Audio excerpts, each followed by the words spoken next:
Thank you all for participating in this session. I do apologize for the glitch that's making us start late. For those of you who don't know, my name is Ivor Blumenthal, and I said to Lorna that there have been a number of requests from jewelry stores around the country, but essentially all linked through the Jewellery Council to discuss issue of labor relations.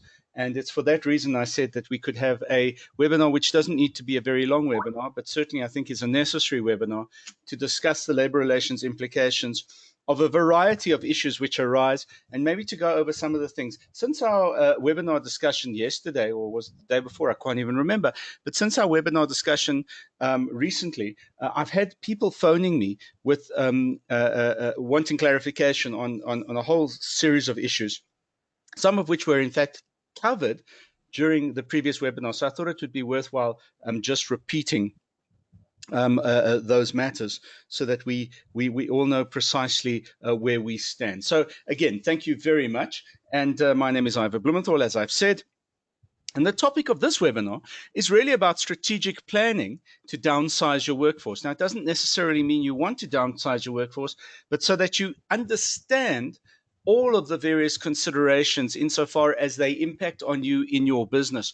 One of the questions I got, for example, this morning from a business was, even though we're allowed to open from Monday, should I open from Monday? And if I employ 10 people, do I need to bring all of my 10 people back to work? And the answer is absolutely not in either case. Number one, if you believe that there is no benefit at this moment in time, and for example, I'll give you a practical example.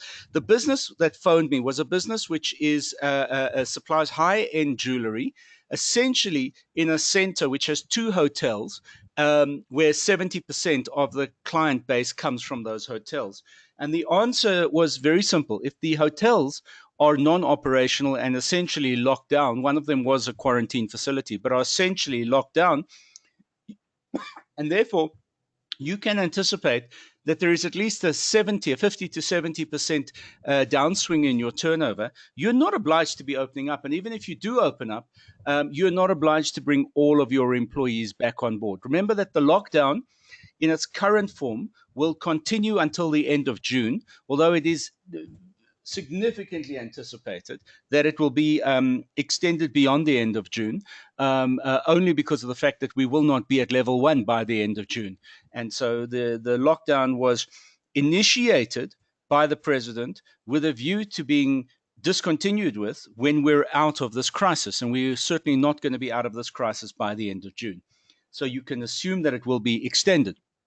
And therefore, you can assume that you're entitled to keep your employees on temporary layoff status, no work, no pay, until such time as you're ready to bring them back and ready to start trading. When you do start trading, you can still have half of your workforce or some of your workforce who are temporarily laid off. Or alternatively, you can bring all of your workers back, but you can put them on short time, which is half day, for example, or you can have them on shifts, which essentially amounts to half day in the course of the month, remembering that in their own capacity, they can then approach the unemployment insurance fund, and the unemployment insurance fund will then bridge the loss that they're making from a sliding scale of 60% all the way up to 80%. So you do need to be aware of that. Before I begin this presentation, are there any questions on what I've just said? Because I know there seems to have been, particularly in some businesses, a massive consternation about, let's call it the flexibility of how this is going to work. Just before I open the lines, and please remember you can also use a chat facility if you don't want to unmute your microphone and just ask a question. But please bear in mind that the Unemployment Insurance Fund TER system opened again this morning. It's a much better system. It's certainly got more of the bells and whistles that people have been asking for. There are still some things that are not working, and we have it on very good assurance from the Commissioner that they are working on the things that are not working. They're aware of them now. And it really is just through trial and error, I suppose. Remembering that the system is being written offshore, not in South Africa, and that's most probably why there's been such a delay up until now. All right, so any questions? Anyone want to say anything about what I've just said as a point of introduction before we go into this presentation? Okay. Yes, please, if I may ask. No, of course. Procedures to be followed with your staff, if you are intending or not intending bringing them back, what type of notice would one have to follow with your staff to say that, you know, we are opening, but we don't need you until further notice? Because what I've heard, you do need to have meaningful consultation with staff on this issue, because it can become a problem in CCMA at another time if you don't. So if you could maybe just give us a broader outline of what the procedure of notification should be. So I'm just I'm using three examples that you can see on the screen. I've got three examples up on the screen of different situations. So here we've got temporarily laid off. So ideally you have to communicate in writing to your staff, and what you have to very specifically make reference to when you communicate in writing is that we are either in full lockdown mode, or alternatively, we are in partial lockdown mode. If we're in full lockdown mode, it's in relation to non-essential services, and I'm sure you've just watched the various ministers, and there's a new one about to come on now, that are talking about the new regulations. Lorna, if you haven't got them, I can make them available to you after this discussion, just so that you can distribute them. So we are either in full lockdown mode, which means in relation to non-essential, or voluntarily not trading. You need to make them aware of that fact. That's the first thing. So in writing, we're saying we're either in full lockdown mode in relation to non-essential, or voluntarily we are not trading. Very, very important you draw that distinction. If we're in partial lockdown mode, it is either the 4-stage return to work that's being deployed, and we'll talk about that a little later, or it's shift work, or it's exclusions. And the exclusions normally are the over 60s or the exposed. When I say exposed, it's cancer, it's diabetes, it's asthma. I'm sure you know what that means. So either if we're in partial lockdown, we have to explain it to the staff to say that there's a 4-stage return to work policy. Sorry, I spelled that wrong. 4-stage return to work policy. And what that means is stage 1, we're going to clean the place and standard operational protocols. Stage 2, we're going to bring the first 33%, then the next 33, the next 33. And the return to work could be staggered over a 1-month or a 2-month or a 3-month process, or even all be done within a 2-week process. Absolutely up to you to decide in your workplace. However, whatever you decide in terms of 4-stage, not only do you need to communicate with your employees, but you also need to communicate with your landlords. Critically important. Okay. Or you can be saying to them, we're going into shift work. In other words, instead of working a full month, you're going to work 2 shifts out of 4 in the course of a month. In other words, 50% of your time. Or you are excluded, which means you're over 60 and we don't want you to come back to work, and you cannot operate over the internet. Or you're exposed, you cannot come to work and you cannot operate over the internet. But it has to be in writing, ladies and gentlemen, that you are communicating with your staff. If there is a recall, in other words, you're in the second 33 or the third 33 or even the first 33%, you have to stay at home until we recall you, etc. You have to identify return to work date, number 1, and also you need to send out before the return the standard operating protocol, and find some way of assessing knowledge thereof. And really, it's up to you to decide how you're going to assess the fact that they actually understand what the protocol says, what your policy and procedures say. but you have to prove that you've tested for their understanding of those policies and procedures. So that is in the case of temporarily laid off. Now, the important thing is what you need to communicate in writing is when TERS eligibility ends. Because the moment TERS eligibility ends, it means that normal salary or wage payments resume, but you can, of course, have reduced hours. All right, so that's the first grouping, ladies and gentlemen, that you need to be aware of, and you need to be critically aware of that. That's the first grouping. Then the second grouping are those people who are now back at work or have been back at work for a long time, and you are putting on short time. So here you have to, so remember the principle of short time is it's the employee who will personally apply to the UIF for, let's just call it a subsidy, but for the grant essentially from the UIF. Remembering that the UIF is an insurance policy and there are a number of components of that insurance policy. So if it's short time, the company must write to the employee and place them in a position to apply. In other words, give them the right kind of documents if it's short time. There's no prescription on what short time means. It can be a third, it can be half of the normal time. There's no prescription on what that actually means. Retrenchments is the tough one.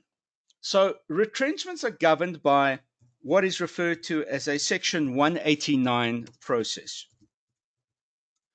Section 189 process, and I'm going to be talking about this in this presentation a little later, but essentially a Section 189 process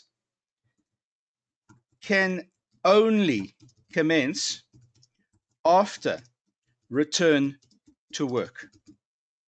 So you need to be aware of the fact that you cannot do a Section 189 process, which may result in a decision to retrench during the period of the lockdown or affecting people who are temporarily laid off. Because what you've got to acknowledge is if a person is temporarily laid off, it means they're no longer your employee. It's no work, no pay. You're only paying them out TER or you're refunding them the leave that they've cashed up with you. So on that basis, ladies and gentlemen, you really need to be aware of the fact you cannot initiate a Section 189 process, which might result in retrenchment during the period of lockdown or during the period that the individual is actually temporarily laid off. So those are your three sets of activities. There has to be full communication about all of this. So when it comes to retrenchment, there needs to be full communication throughout in writing. And if you are resuming 189, which means that if you're resuming 189, which means that before lockdown, it was in process. Lockdown froze it.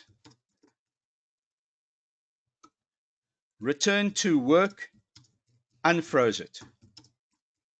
I know I'm being crude in how I'm writing this, but return to work unfroze it.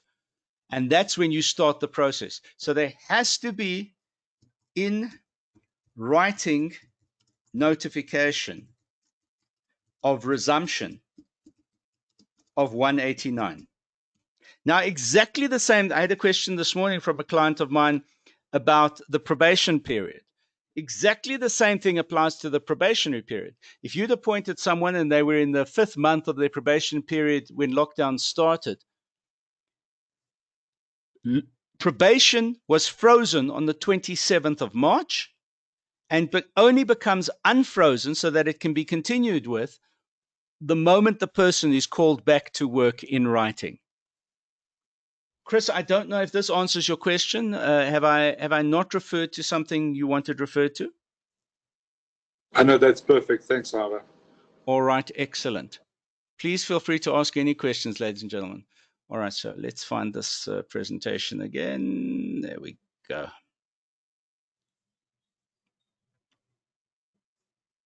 There we go. Okay, so The one thing you need to bear in mind is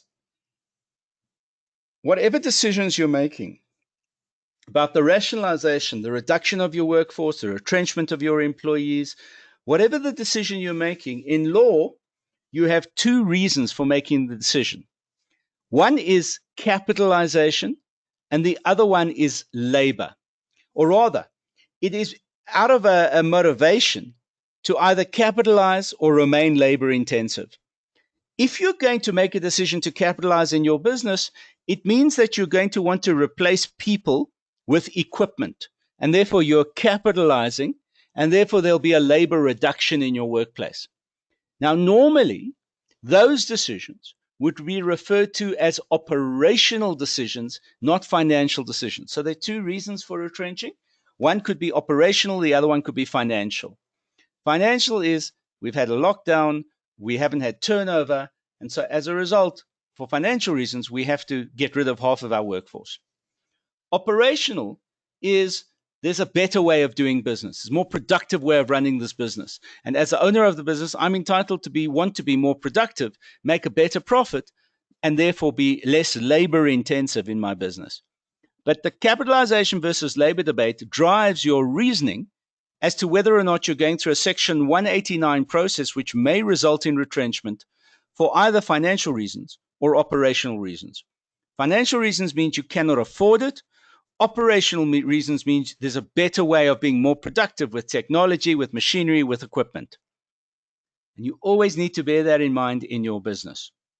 I would imagine that with the vast majority of you, if you're considering going through a process of retrenchment, it would be for financial reasons. It wouldn't be for any of these other reasons, which are operational. There are instances where, because you have to look at your business financially in terms of its financial model, you also make operational decisions. The one thing you have to bear in mind, though, ladies and gentlemen, very, very important factor, is that the moment there is an appeal to the CCMA or to any bargaining council, and that's, by the way, why you want a strong employer association. The moment there is an appeal to the CCMA or to a bargaining council, or the labor court, if you do more than one person, the appeal will always be to the labor court. But the moment you're in that position, then you will be in a position which requires you to be justifying what's in your financial statements, your annual financial statements, or in fact your management information statements. And so what then happens is you're opening your books to either a trade union, if your staff are members of a trade union, or to a lawyer and accountant if your staff have managed to convince the commissioner at the CCMA or the bargaining council, or convince the labor court that you are entitled, or they are entitled, to be represented by professionals. But in that instance, your books, your financial reasons, your argument, our company is in financial trouble, becomes open to scrutiny, and all of your expenses and all of your what you've done with divvying up your income before you declare your profits and how you declare your profits is all open to public scrutiny. You need to be aware of that, which is one of the consequences of Section 189 processing, which could lead to retrenchments. I cannot tell you the number of decisions that have been overturned by a labor court, the number of retrenchment decisions that have been overturned by the labor court because the attorney or the advocate or the bookkeeper or professional accountant that the employee or group of employees has managed to put together has looked at your books and said, but hold on a moment, you're hiding income here.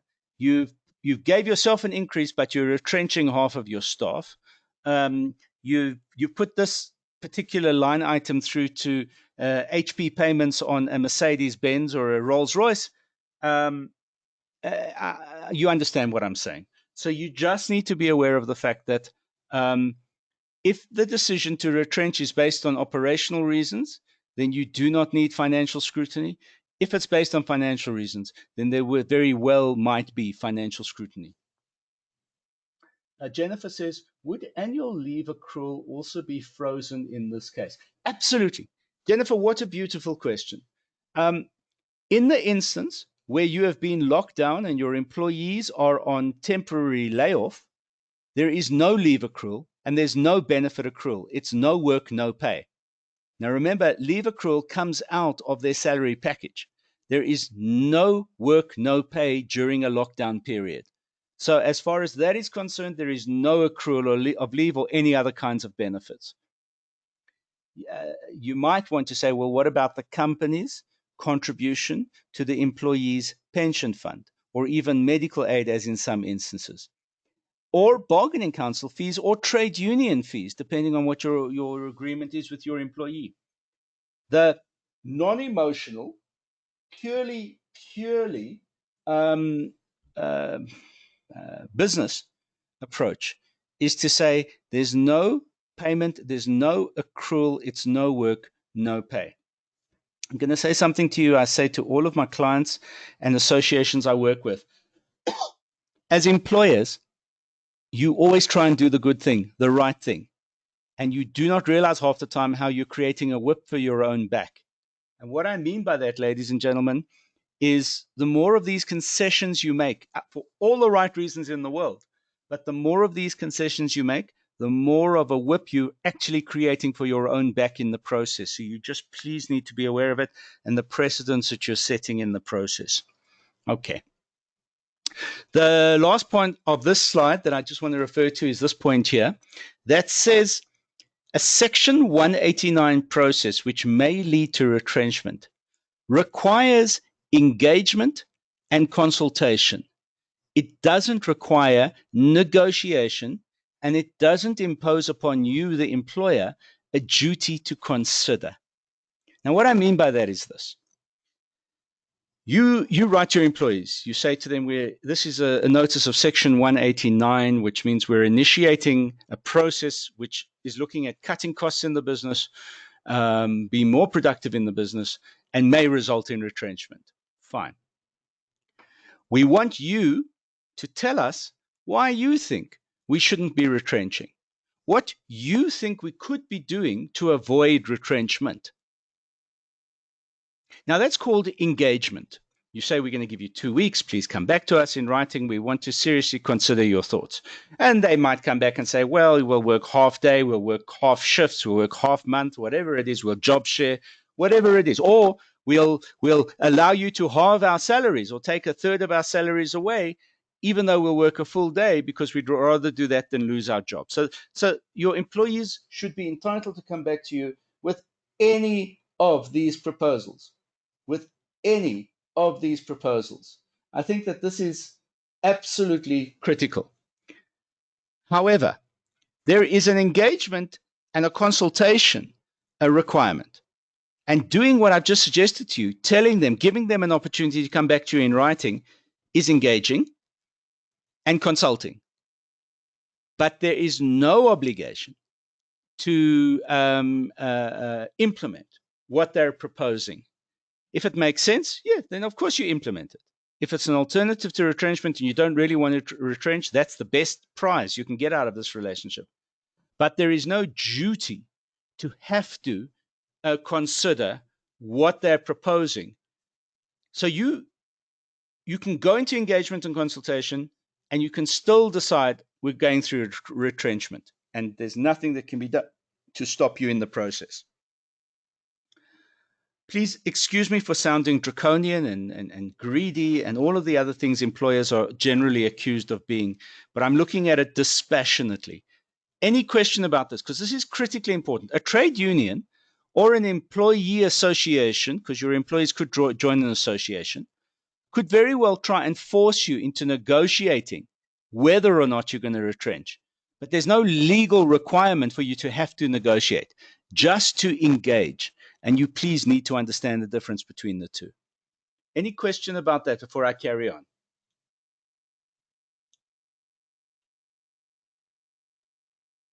Okay. Sorry, I just want to say this.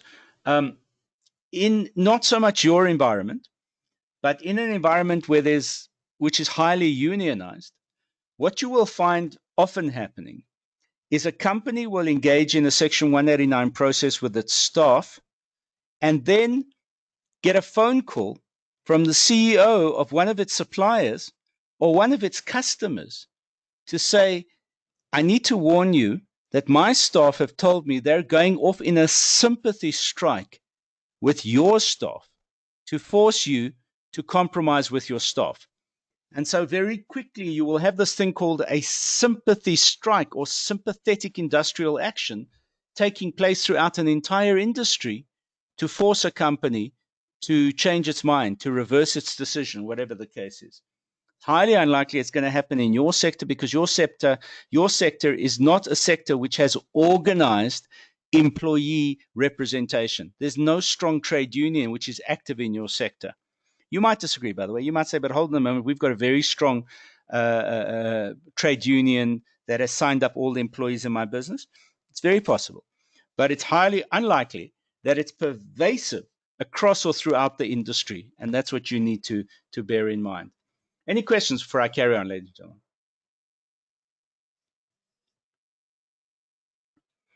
Okay. I'm not going to go into the cost of capitalization, except, well, maybe I should. Manufacturing jewelry. I don't know to what extent globally there are capitalization opportunities in manufacturing jewelry. Lorna, maybe you could answer me. You know, my question to you is this. Is there now sophisticated enough equipment on the global market so that a jewelry store would be able to replace people with machinery and equipment? I do believe so, but I think that Chris is probably more educated to answer this question because I'm not a jeweler myself. Chris? Yes, Ivor, so yes, over the last 20 years, there's been a reasonable industrial revolution as far as modernizing and changing over to replacing people. But what has been found through the whole process is that although you're applying more and more technology, it does in a way also create not necessarily high-end jobs, but a lot more low-end jobs. So, and that's the mass production environment that you find in the East and everywhere.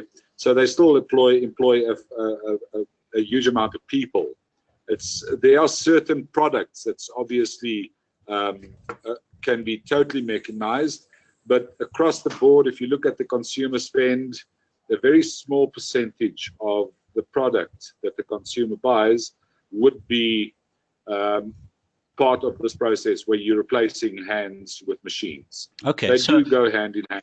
All right, thanks for that, Chris. Look, there is this debate around the world, and it's the fourth industrial revolution versus the fifth industrial revolution debate. The fourth industrial revolution is where we're at the moment in South Africa, which is about let's bring technology into the workplace and replace people with technology. The fifth industrial revolution, and there I say the United Kingdom is a perfect example of how that works. The fifth industrial revolution for me is Holland, Netherlands, where in fact what they're doing is they're bringing technology into a person's job, not replacing the person with the technology, but enhancing their level of productivity, creativity, and output because of the equipment that they're using on the job.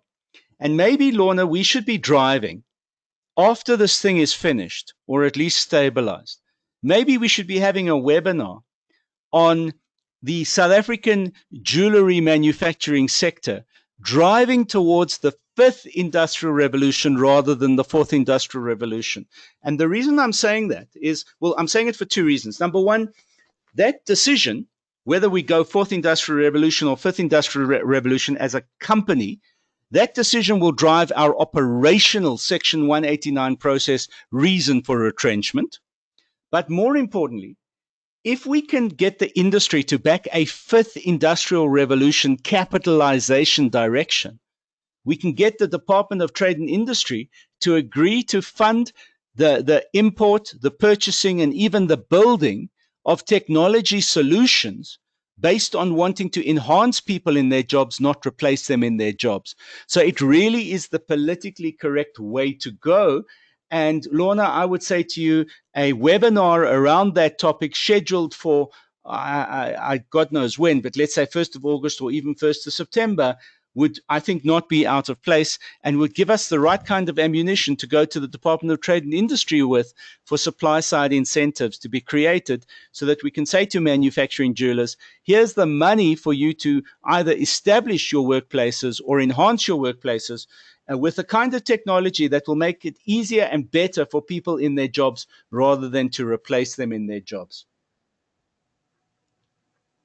Okay, good. Okay. Sorry, I know that's a tangential thing way into the future, but just for you to keep at the back of your mind.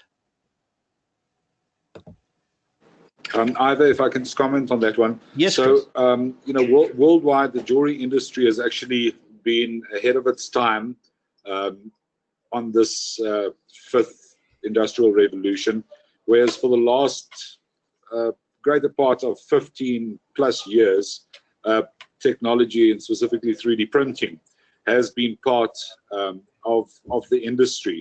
And it has done exactly what you've said. It has enhanced some people's jobs. It hasn't really replaced them.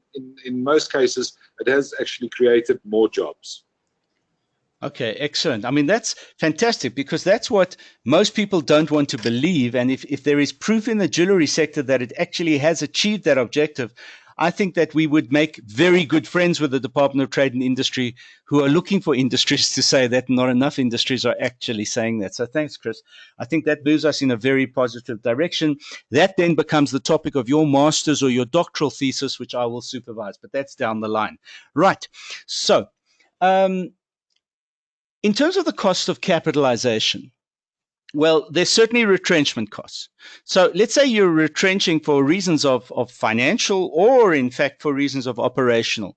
Your retrenchment costs are always going to be this. And I'm sounding simplistic, but I learned yesterday that a large employer who you would imagine would understand this particular topic didn't understand this topic.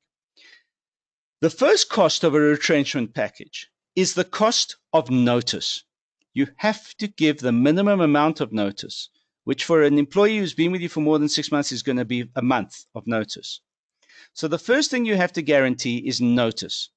Then you guarantee a minimum of 1 week for every year of service after the first year of service. So a minimum of 1 week for every year of service after the first full year of service. So someone who's been with you for less than a year doesn't get a retrenchment package, just gets their notice. Someone who's been with you for 2 years gets 2 weeks because they've served 2 full years of service, plus they get their notice pay. So those are the basic costs. Then what you have to realize in a retrenchment package, you have to pay out any other statutory monies, for example, leave pay that's due to them. You're entitled to deduct any loans that they might still have outstanding with you. And importantly, you have to give them a reference, and that reference has to delineate their length of service, the job they did, any warnings or any counseling which they received, which is on file, the result of it, increases in bonus history. And you also have to make a general statement as to the value that they presented to your business in the references. And very finally, as part of the retrenchment package, what you have to give them is a guarantee of recall. Now, a labor consultant, a good labor consultant, would tell you, you never offer the right of recall. You wait for them to ask for it because most of the time, even the trade unions don't know to ask for the right of recall. And if you can get away with it and you enter into a retrenchment agreement with your staff and they haven't asked for the right of recall, then in fact what you've got away with is the moment that job opens up again, because you now have an opportunity to start employing. If you haven't given your employees a right of recall, it means that you're in a position to bring whoever you want into the company. You do not have to go first and foremost and give first choice to join or not to come back to your employees that you've retrenched. Lorna, I'm going to ask you, as we start building up a code of ethics, let's say for the sector, that we make granting a right of recall as a result of a retrenchment process mandatory. We restrict the right of recall to 6 months, but we make it mandatory for Jewellery Council members. On the one hand, it's an ethical, moral, and the right thing to do. So when we're going to say to our members, if you retrench, we're asking you, please always give a right of recall. But on the other hand, and please see the strategy in what I'm suggesting, on the other hand, we're restricting the right of recall to 6 months, whereas ordinarily and normally a right of recall, especially if it's going to be enforced by a court of law, that right of recall ordinarily would be for a minimum of 12 months. So we can actually, on the one hand, enforce a culture of right of recall, and on the other hand, restrict the period of the right of recall to 6 months. Any questions or comments in that regard?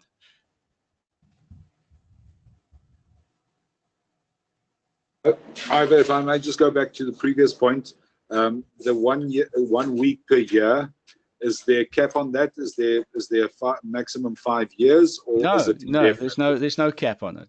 So the only exception to what you have to put into a retrenchment package, which is notice plus the 1 week for every year of service, the only exception is financial affordability. If you're prepared to put your books of accounts on the table, have them scrutinized, and basically if you're prepared to prove that you are a company in distress to the extent that you cannot offer a proper retrenchment package, then by exception, a commissioner can say to your staff member, you can only get what you can get. You can't get blood from a stone. So there are two mechanisms. The first thing the commissioner would say to you, even if you can't afford to pay that in cash, are you prepared to pay it over a 6-month or a 12-month period? And only in the instance where you can prove that you are so financially stressed, i.e. that you're going into sequestration or liquidation or debt review or business rescue. Because always remember, your employees are regarded as preferential creditors. Before you pay your suppliers or even your landlord, you have to first pay your employees, all right?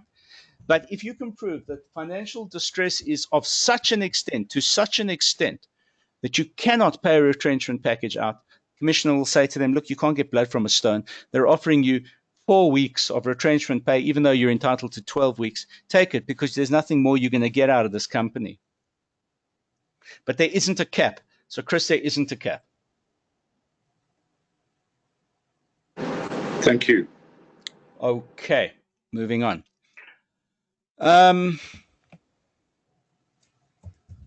All right, I don't think any of these other factors are going to affect most of you. Those of you that do benefit from broad-based Black economic empowerment, in other words, especially if you're QSEs, you're making more than 10 million Rand a year turnover, but you're making less than 50 million Rand a year turnover. Or if you're large, you're making more than 50 million Rand turnover. But in either of those instances, if you've been triple BEE verified already, remember that your verification, if it goes up, so you move from a 4 to a 5, or a 5 to a 6, or a 3 to a 2, or a 3 to a 4, that you lose extra points and you lose the benefits of things like youth employment schemes to be able to jump triple BEE levels. But I doubt, and I stand open to correction, but I doubt that too many of those companies, either within the jewelry manufacturing or the jewelry retail space. And Lorna, please forgive me if I'm wrong and correct me if I'm wrong. Sure, will do. Do we know, Lorna, what percentage of the Jewellery Council members are lower than a triple BE4 level, which would mean that they've been verified because they're either QSEs or large businesses? No, we don't have that information, Ava. All right, so down the line, we definitely want to talk about triple BEE and talk to different size companies about their various options, because there are huge opportunities in triple BEE. You only hear the negatives, but guys, you cannot believe the positive opportunities that come out of managing triple BEE properly if you're going to manage them. Okay, moving on. Ivor, Yes. If I can just, Yes, Chris. at this point, I don't know if you're aware, but in the jewelry manufacturing industry, we fall under the mining charter, where there is a BEE compliance figure. It's a 26% ownership requirement for your license. All right, so we as manufacturers have to apply to the SADPMR for our license, and that's governed by DMR. and the policing agent would then be the regulator, the SADPMR. And for our licenses, to the letter of, it's not to the letter of the law, it's a policy document only, which is a huge debate that we can get into another time, is that we have to have 26% black-owned shares in a company to acquire your license. So you're saying that as manufacturing jewelers, they have agreed to a minimum of 20, or rather a maximum of 26% as a requirement?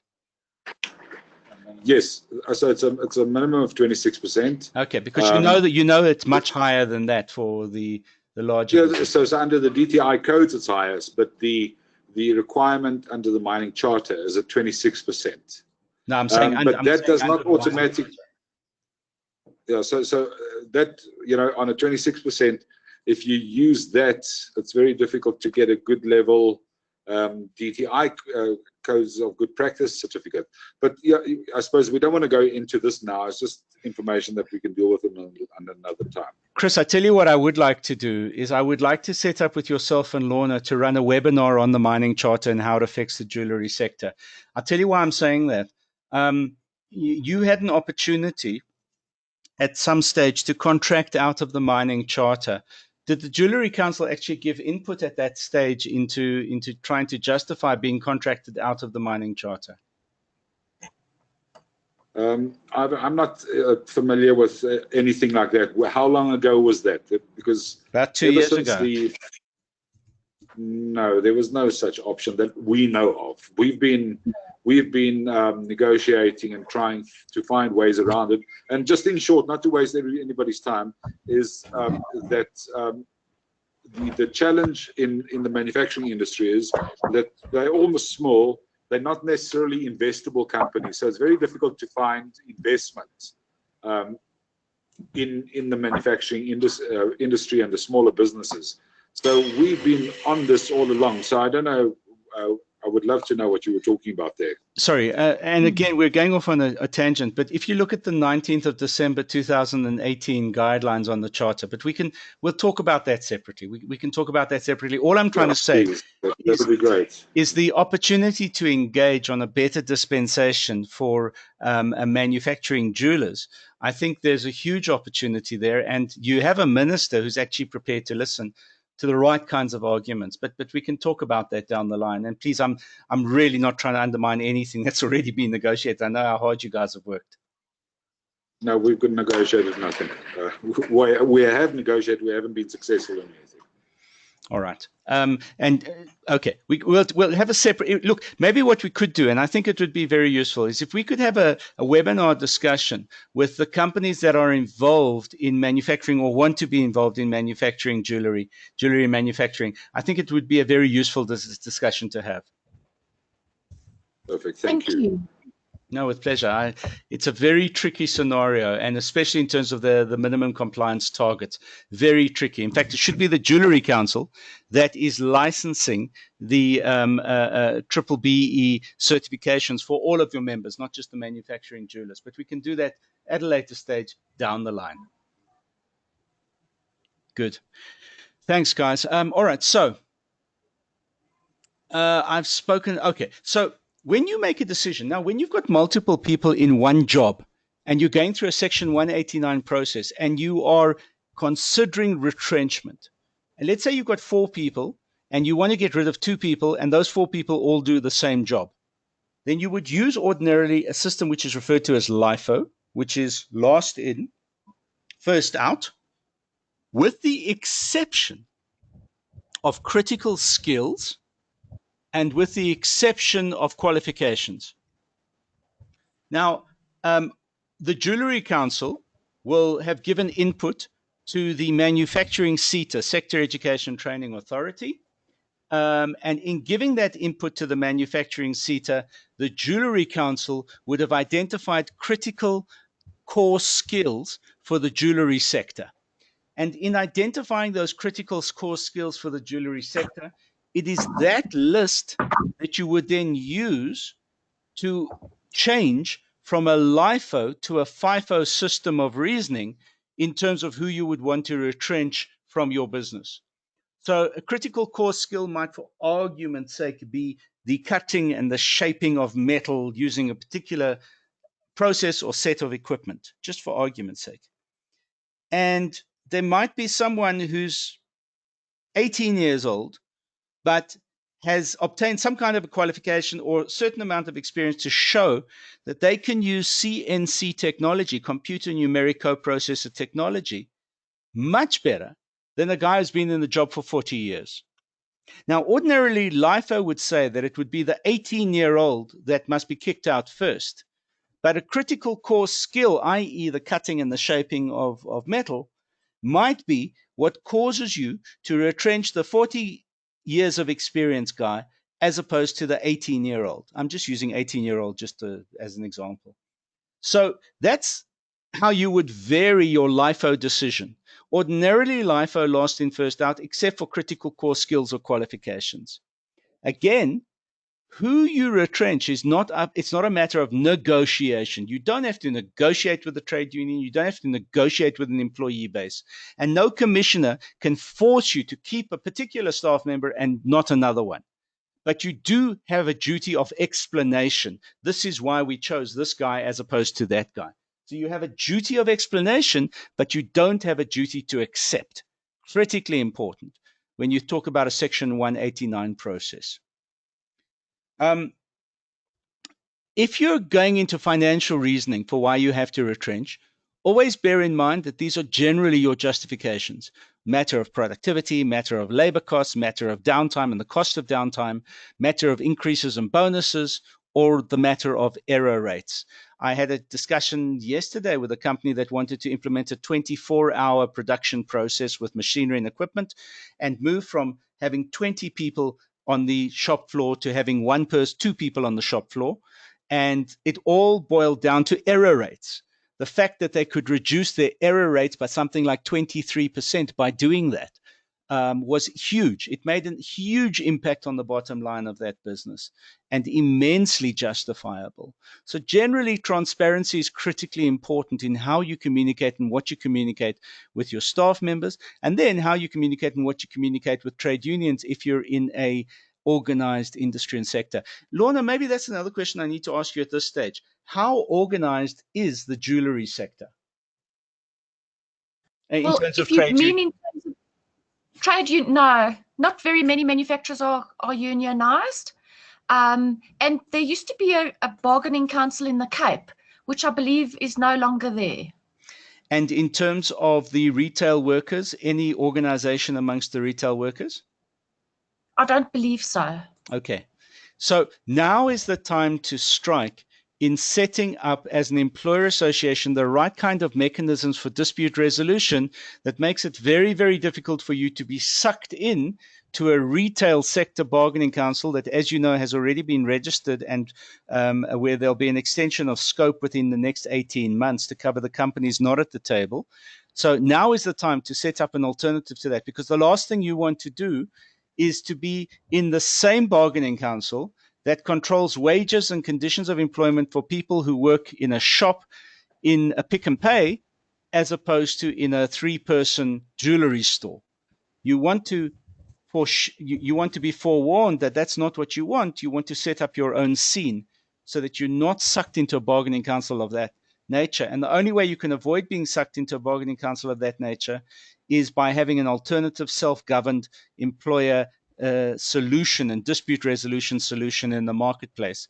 The clock is ticking, though, and I'm not saying that to put fear into you, but just to indicate that there is a bargaining council for the retail sector that has been registered. It's generalized retail. We don't want to see jewelry sucked into it, so we should be putting in place a very simple dispute resolution mechanism that can help us avoid it. At the moment, you resort to the CCMA, but you do not want to be in a bargaining council that you have no control over. If you are sucked into a retail bargaining council, you at least want to make sure there's a chamber in that retail bargaining council for retail jewelry. I think the ship has sailed insofar as manufacturing jewelry is concerned, because there is a manufacturing bargaining council out there. I assume that there is a chamber for retail, or not for retail manufacturing, but for retail production.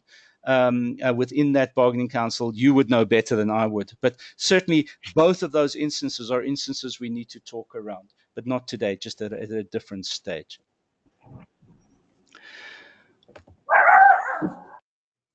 All right.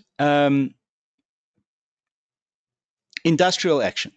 So you need to know that whatever you do, whether you're performance managing and dismiss or whether you're 189ing and retrench, you always face the chance of industrial action, because industrial action is a human right in South Africa, a CCMA or the Labour Court or both. You always, as an employer, need to be able to distinguish between what is a legal and an illegal strike. If your employees have gone on an illegal strike because they're not happy with something you've done as an employer, and what makes it illegal is there wasn't fair notice, there wasn't an opportunity for mediation, etc., then they can be fired on the spot summarily.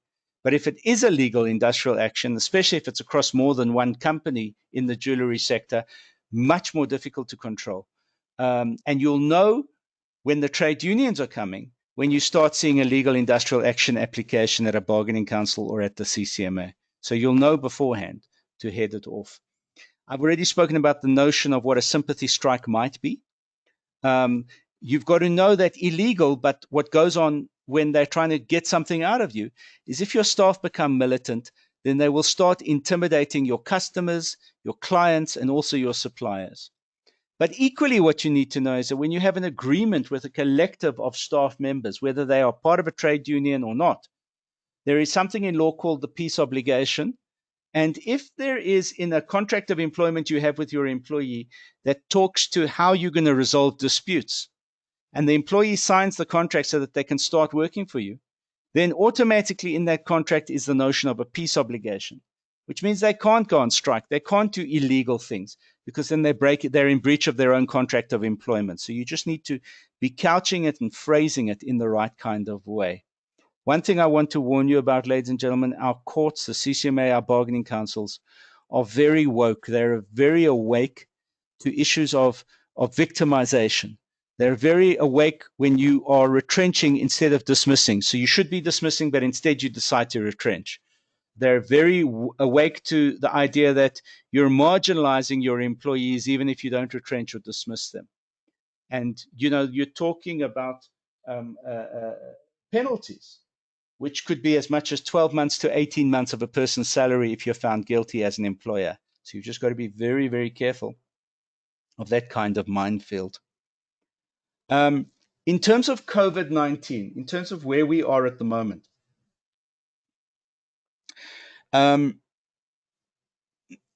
what you should be doing is if you're looking for financial reasons to justify retrenchment, then you go back to June to December 2019 and you look at averages.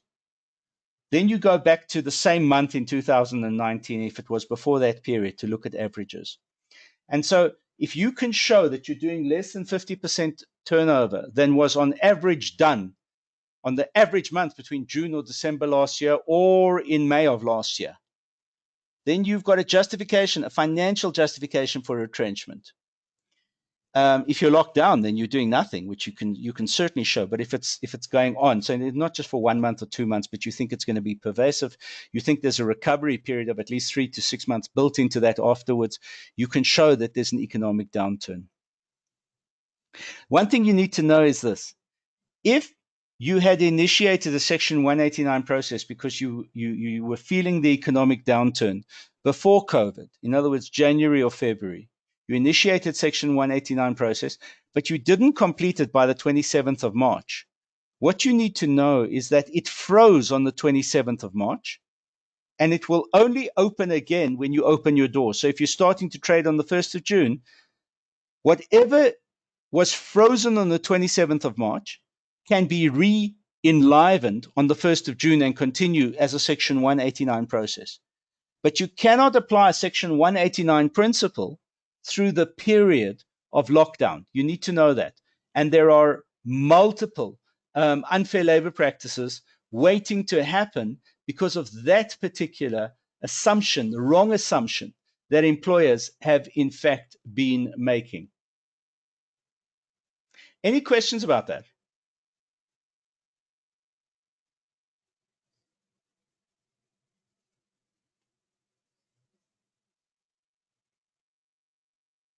All right, no questions about that. Good. All right, we've spoken about BE questions. All right, so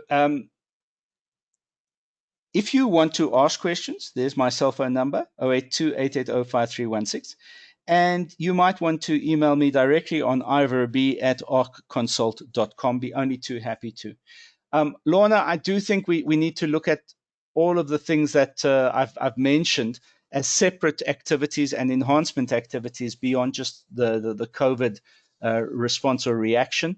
I will make a copy of this recording available to you. Right. Are there any questions or any concerns anyone wants to ask about the idea of labor relations in the time of COVID? Lorna, yes. No, I'm good. I'm good. Thank you. Okay, Chris, from your point of view, everything covered? I believe everything has been covered so far. And like you say, people can contact you directly if they have anything else. Because I see we haven't had a very big audience today, but once we distribute this, if we could do it as soon as possible, people may want to come back to you of on course, their specifics. Yes. Absolutely, absolutely. All right, guys. So look, thank you all very, very much for this engagement. I've appreciated it big time. Thank you, Thank you very Ava. much. Thanks, guys. Bye-bye. Okay, cheers.